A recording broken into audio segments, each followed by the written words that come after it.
kasih atas kesempatannya. Nama saya Muhyiddin Asafani, NIM 2019-210843. Jadi saya akan menjelaskan tentang pengelolaan karir. Jadi dalam pengertian manajemen karir, yaitu adalah sebuah proses di mana organisasi itu memilih, menilai, menugaskan, dan mengembangkan para pegawainya yang nantinya itu bisa menyediakan suatu kumpulan orang-orang yang berbobot untuk memenuhi kebutuhan-kebutuhan di masa yang akan datang. Yang selanjutnya, tujuan manajemen karir. Jadi dalam tujuan manajemen karir itu bisa membantu karyawan dalam mengidentifikasi skill, atau nantinya itu bisa menjalin hubungan yang erat antara karyawan dan perusahaan. Jadi untuk nantinya itu juga bisa untuk bertanggung jawab dalam sosial dan bisa memperkuat pada pelaksanaan dalam tujuan perusahaan nantinya. Yang selanjutnya, cara mengelola perputaran dan retensi karyawan ya. Jadi yang pertama itu merekrut karyawan yang sesuai dengan kebutuhan perusahaan. Yang kedua, dengarkan kebutuhan karyawan. Jadi jika kita tidak mendengarkan kebutuhan karyawan, mungkin karyawan dalam perusahaan tersebut itu kurang nyaman atau kurang bisa menyesuaikan diri. Yang selanjutnya, ciptakan lingkungan kerja yang nyaman.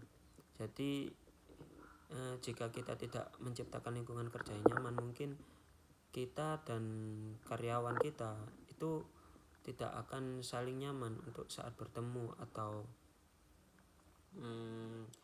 sedikit risih dalam lingkungannya, seperti itu sih. Jadi kita itu harus bisa buat karyawan kita itu menjadi sangat nyaman. Yang selanjutnya, sediakan fasilitas yang dibutuhkan ya.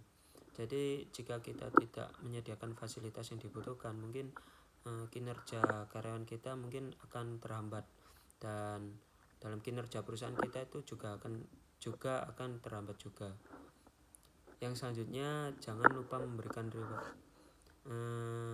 Jadi kita itu juga harus sedikit-sedikit harus memberikan reward ya untuk karyawan kita yang mungkin kinerjanya meningkat atau disiplin atau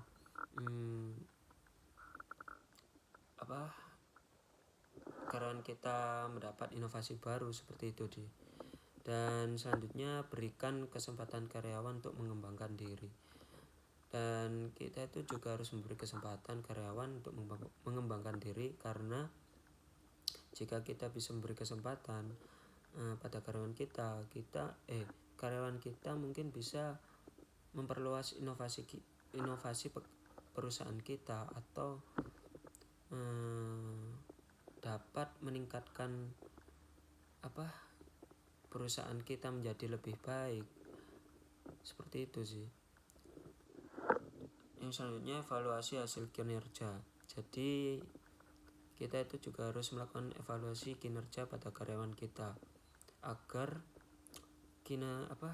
karyawan kita itu tahu apa kurangnya dalam kinerja mereka dan mungkin bisa menjadi lebih baik lagi. Yang selanjutnya di sini perencanaan karir individu ya.